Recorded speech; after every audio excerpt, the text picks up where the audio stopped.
What's up guys, it's Zach, and in this video I'm going to basically talk about some of the facts that would enhance your Android experience that you use and basically smoothen your Android device quite a bit and would make it perform better than before. So this would help your phone in the long run. So let's get started. So one of the most wrong things that we do while we buy a new phone, that is the day we buy the phone, install a security app or an optimization app or an antivirus. So that is the most wrong thing done. Android does not need security apps and any kind of optimization apps or battery saver apps. They are not good for the battery health. So you should immediately uninstall whatever security or optimization app you have on your device. What it does is uses a lot of memory and always runs in the background, therefore using a lot of the processor. Therefore, it could slow down your phone. Android is smart enough to manage things by itself, so you should uninstall that. So the next thing you should do is uninstall any kind of unnecessary apps and bloatware that comes preloaded on your phone that you do not use. So you should uninstall any kind of similar apps like that. Next up is the widgets, that you should keep minimum widgets on your home screen. If you do not need any kind of widget, clear that, because widgets need a supply of information from time to time, so that keeps working on the background, and that kind of uses a lot of battery and the power of the processor, so that can slow the phone down. Now another thing that most of us do is that in the recent apps key, when we finish using an app, we just remove the tab from the recent app keys, and that is not at all good, because that in turn does not free up your memory, but when you open the app next time, it puts a lot of stress on the processing power of the phone, so that it can heat up and it would take a long time. Android is smart enough to manage apps like that, so you need not clean those recent app keys from those tabs. And when the operating system feels like that a little bit RAM is full up and it needs to free up the RAM, it does that automatically, and you need not do that. So keep it as it is, the recent app keys. Now prevent using any kind of skins and launcher and icon packs on your device. Try to keep it as much stock as it comes provided in the box. So that'll help you out in the battery life. Keep your phone updated, all your apps from the Play Store and updates. Keep your phone updated, that would use less storage from time to time. Now one of the other things is that many people guide you wrong. Clear the cake. Clearing the cake always definitely clears the storage and frees up the storage, but it is the data that the app uses, and if you clear the cake, the app would have to start from the very new beginning, and that would put some stress on the processor. So don't clear the cake from time to time, but do clear it up when it's a lot of cake has been gathered on your phone. So like in 15 days, once in 15 days, that would be helpful to clear up the storage, but not from time to time.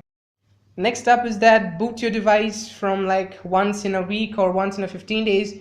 What it would do is that it would give your phone a fresh start that will make it run a lot smoother than with hiccups. And one of the things that one of us would not know is that autosync feature on our phone continuously attracts data from all kind of social sites and to make your phone updated. So if you do not need the autosync, you can turn it off, as it uses a lot of the processor's power. That can turn your phone slow. Photos you do not need, or which you would not need in your phone anymore, or music or any kind of videos, clean them up, keep your storage free, so that would help in the phone run a lot smoother. And last thing is that if you could do that, that is the best possible way to make your phone smoother than ever and make your phone like new, brand new. It's like factory reset that you could do. That would bring your phone to the very new condition when you brought first, software wise. So that'll erase everything. So if you can manage all the data from backups and things like that, you could that would give your phone a very fresh start as new. On top of that, now there are very frequently asked questions like when to charge your battery, or for what time segment to charge your battery, and is it good to leave the phone on charge for a night. So for that, earlier shopkeepers used to say that when you buy a new phone, put the phone for 24 hours of charge before using it in normal life. But that was true for previous phones which had nickel cadmium battery, but now in our smartphones, modern smartphones, we get lithium ion or lithium polymer batteries which do not need that. So charge your phone for till 100% and not more than that. But nowadays a lot of smartphones come with the feature that when it's more, when the charge covers 100%, the circuit cuts off to prevent any further more charge, which is not helpful for the battery health.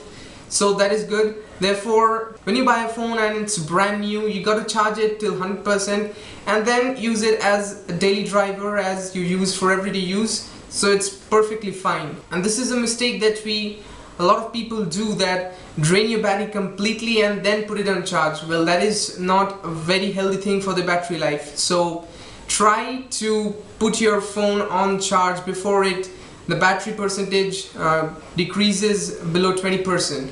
Now when the battery percentage is between 30 to 75%, you could do like small charge top-ups for a bit of small amount of time, which is very good for lithium polymer batteries. That is very healthy and you could do that always, but within the percentage of 30 to 75%. So that is perfectly alright. And yeah, overnight charge, like I said, today's modern smartphones like have a feature like when it's 100% the circuit cuts off and furthermore charges is prevented.